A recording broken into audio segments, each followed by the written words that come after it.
नमस्कार, सादर प्रणाम। मैं doctor Om Prakash Mishra, the Sanket lives.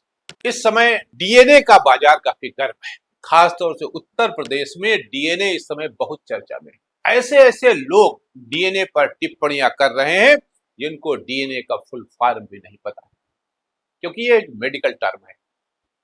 लेकिन भाई लोग धड़ल्ले से चालू, न हम कम न तुम कम।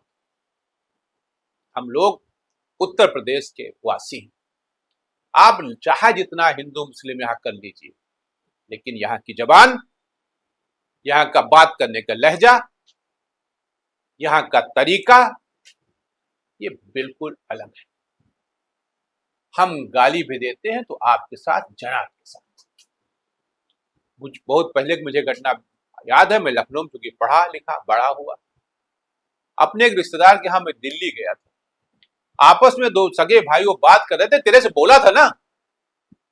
मुझे लगा कि ये क्या बोल रहा है, क्योंकि हम जिस परिवेश से गए थे, यहां तो गए थे, आपसे कहा था ना हमने, तो मुझे अजीब लगा।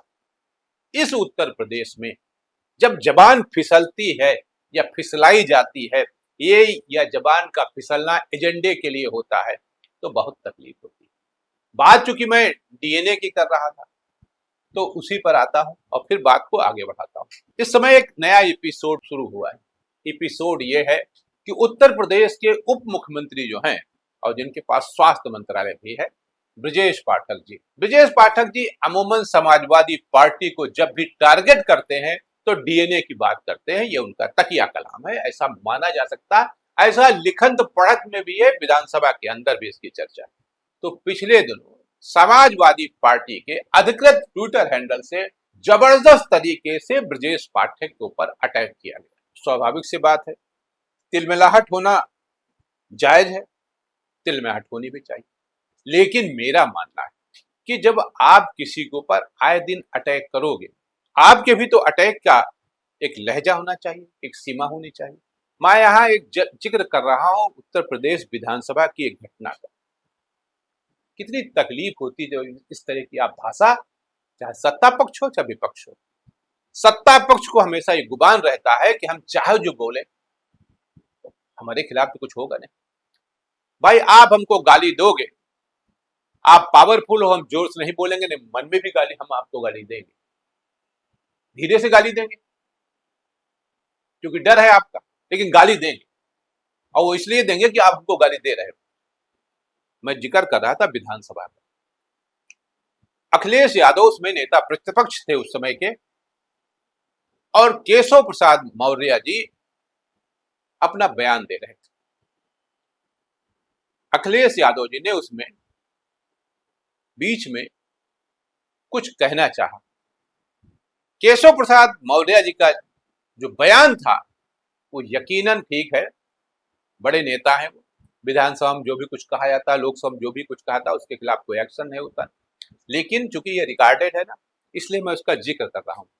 केशव प्रसाद मौर्य जी ने अखिलेश जी को टारगेट करते हुए कहा कि आप ऐसा बात कर रहे हैं सैफई की विकास की, कि जैसे आप अपनी जमीन बेच के, अपना सैफई की जमीन बेच के आपने विकास किया। अखिलेश भी कहां चुप रहने वाले, उनका तो खून अभी नया है। उन्होंने कहा आप तो ऐसा विकास कर रहे हैं, विकास की बात करें जैसे आपने अपने बाप की जमीन बेच दी हो, उससे विकास किया।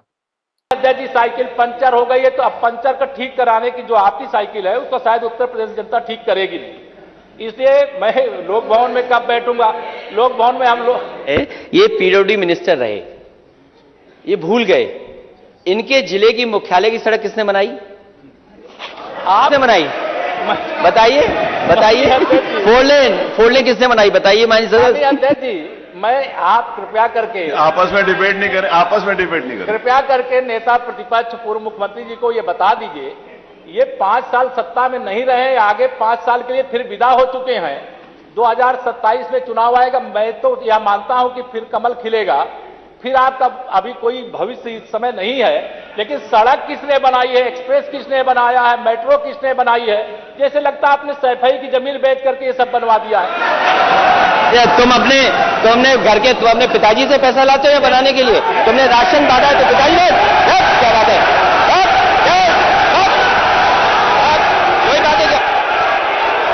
इस तरह की भाषाओं से बचना होगा। और रही बात यह कि ये जवान फिसल गए, तो भाई फिसलती उसलती नहीं है। हम टारगेटेड हमला करते हैं, और जब टारगेटेड हमला करते हैं तो टारगेटेड हमला बर्दाश्त करने की भी ताकत होनी चाहिए। आप हमेशा डीएनए समाजवादी पार्टी का डीएनए की बात कर रहे हो, तो उसने आपके डीएनए की बात कर दी। देखिए, ये दुखद है। समाजवादी पार्टी के डीएनए में अपराध है, माफिया है, और जब जब सपा पावर में आती है हमेशा अपराधी संरक्षण पाते रहे हैं। हमारी सरकार की प्रतिबद्धता अपराध के प्रति जीरो टॉलरेंस की है। सुल्तानपुर के मामले में भी पूरा पर्दाफाश हमारी पुलिस ने किया है। एक अपराधी मुठभेड़ में मारा गया है, 2.5 किलो से अधिक सोना बरामद हुआ है, और सभी अपराधी चिन्हित हो गए। अदालत के माध्यम से कड़ी से कड़ी सजा दिलाने का काम हमारी सरकार करेगी। आपने पार्टी के डीएनए की बात की थी, उसने आपके व्यक्तिगत डीएनए की बात कर दी। फर्क इतना है, जो नहीं करना चाहिए। मैं इससे सहमत नहीं हूं। आपने समाजवादी पार्टी को टारगेट किया था, उसको भारतीय जनता पार्टी को टारगेट करना चाहिए, न कि ब्रजेश पाठक को। ये गलत है, व्यक्ति की आलोचना नहीं। और फिर जब हम राजनीति में, अब जैसे लोकसभा में ले लीजिए, अब एक बड़े नेता है, मिनिस्टर भी रह चुके, उन्होंने कहा कि जिनको अपनी जाति नहीं पता है वो जाति जनगणना की बात कर रहे हैं। जिसकी जात का पता नहीं वो गणना की बात करता है।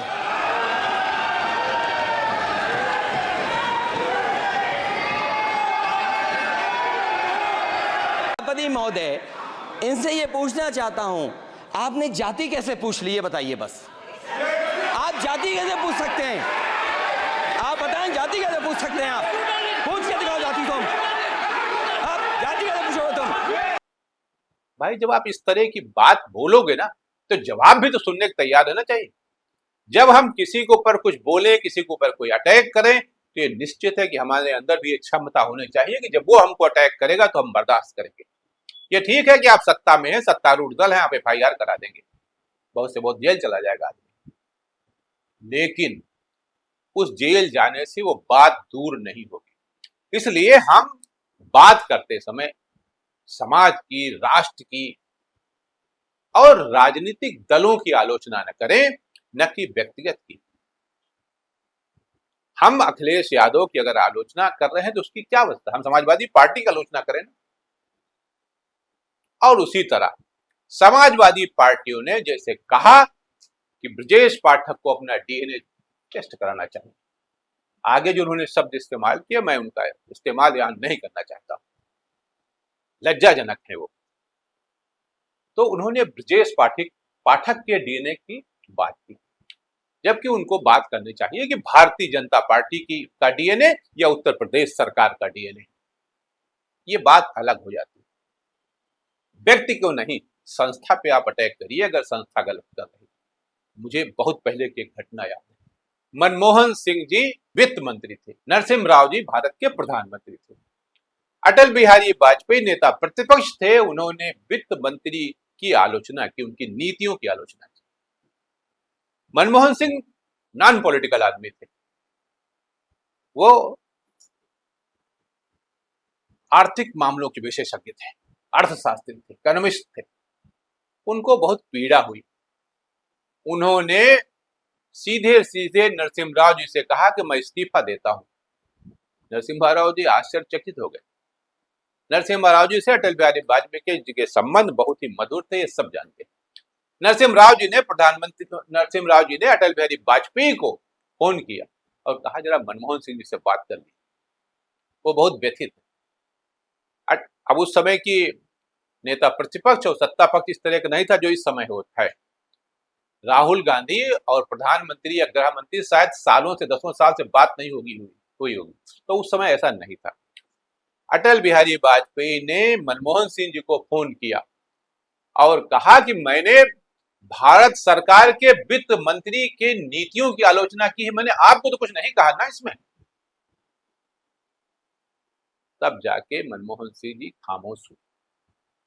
तो आप नीतियों की आलोचना कीजिए, उसके लिए दरवाजे खुले हैं, लोकतंत्र है, यहां सब कुछ चलता है।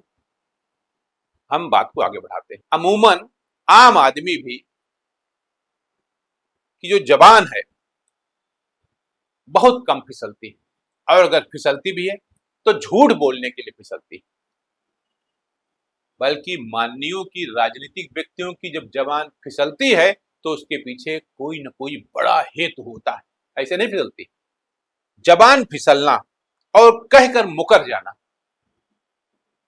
या ये कह देना कि हमारी बात को तोड़ मरोड़ कर पेश किया गया है, नेताओं का तकिया कलाम हो गया है। और बहुत हुआ तो माफी मांग लेते हैं। लेकिन क्या माफी मांग लेने से या माफी मांग लेने का स्वांग करने से उस व्यक्ति की जो इज्जत थी, सम्मान था, वो लौट आएगा? शायद नहीं। वैसे तो जबान फिसलने के बहाने एजेंडा सार्वजनिक करना नेताओं का पुराना सगल है, लेकिन जब सत्तारूढ़ दल की जबान फिसलती है, चाहे वो पदाधिकारी हो, चाहे संवैधानिक पद पर बैठा हुआ व्यक्ति हो, तो उसके बहुत ही गूढ़ मतलब होते हैं, बहुत दूर तक उसका असर जाता है। वैसे सत्तारूढ़ दल के साथ जुड़े होने के अपने फायदे भी होते हैं। चाहे किसी के बारे में भी आप कुछ बोल दीजिए, कोई चिंता की बात नहीं, जो मर्जी आए बोल लीजिए। अब आप निशिकांत दुबे जी को ले लीजिए। इस देश में जितने गृह युद्ध हो रहे हैं उसके जिम्मेवार केवल यहाँ के chief justice of India Sanjeev Khanna साहब हैं।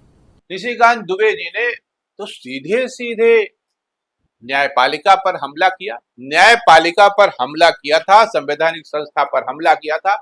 मैं उससे सहमत हो सकता हूं एक बार, लेकिन भाई सीजीआई संजीव खन्ना की क्या गलती थी?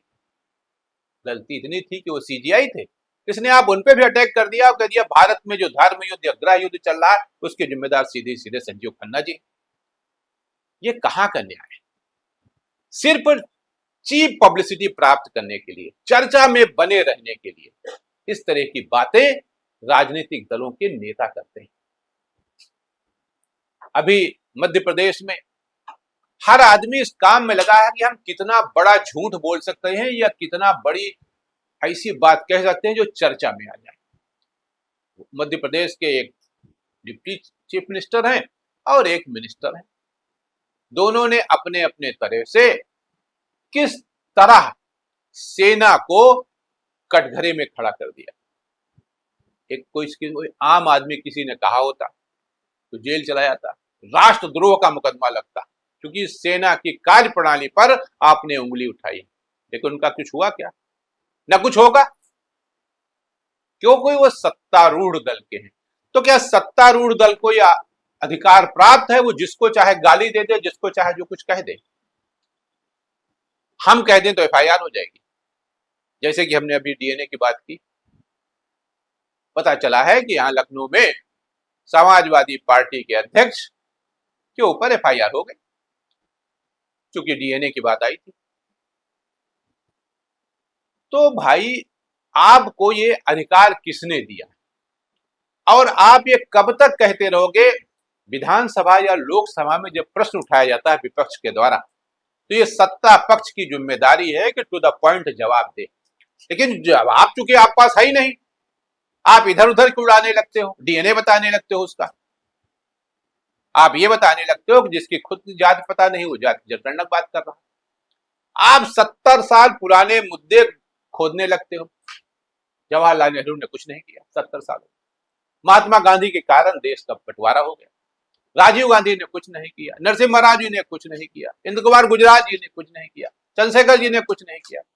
अरे कुछ नहीं किया तो जो दिल्ली में प्रधानमंत्री संग्रहालय है तो वहां जाके देख आइए।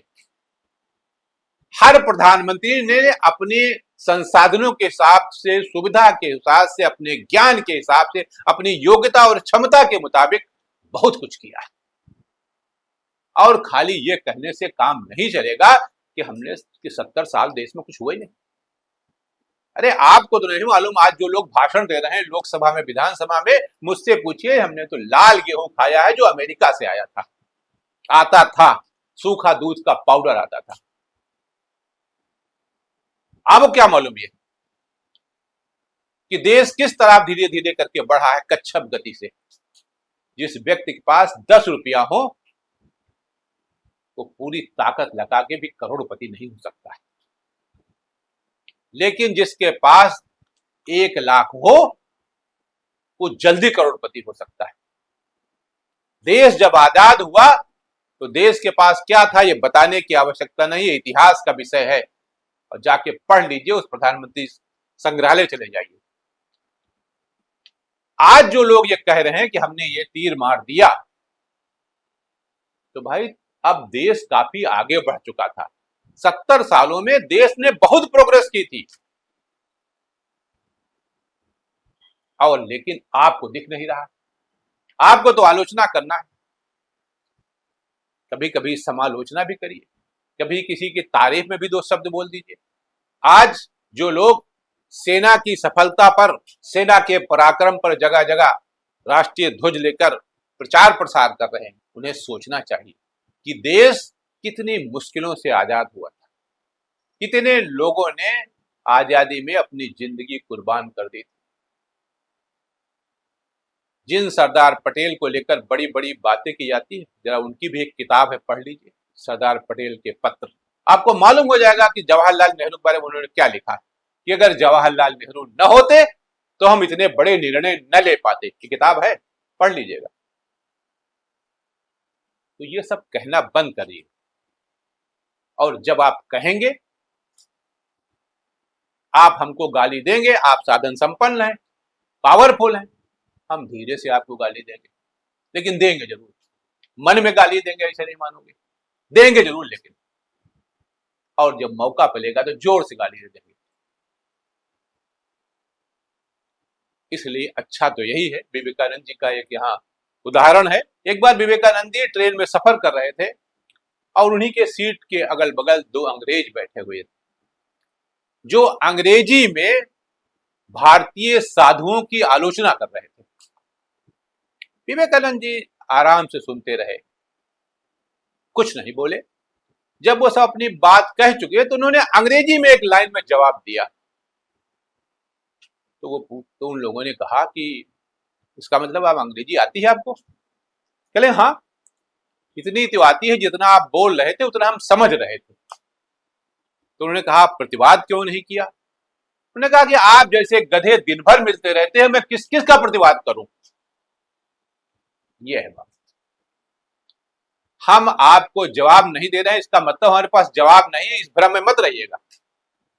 जवाब हमारे पास है, उसी तरह का जवाब जैसे समाजवादी पार्टी के ट्विटर हैंडल से ब्रजेश पाठक जी को दे दिया गया। तो किसी के ऊपर आक्षेप लगाने से पहले, किसी के ऊपर आरोप लगाने से पहले हमें यह समझ लेना चाहिए कि हम किस तरह की भाषा का इस्तेमाल कर रहे हैं, और क्या अगर उसी तरह की भाषा हमारे लिए इस्तेमाल की गई तो मिर्ची लगेगी कि नहीं लगेगी। आज के लिए इतना ही, नमस्कार।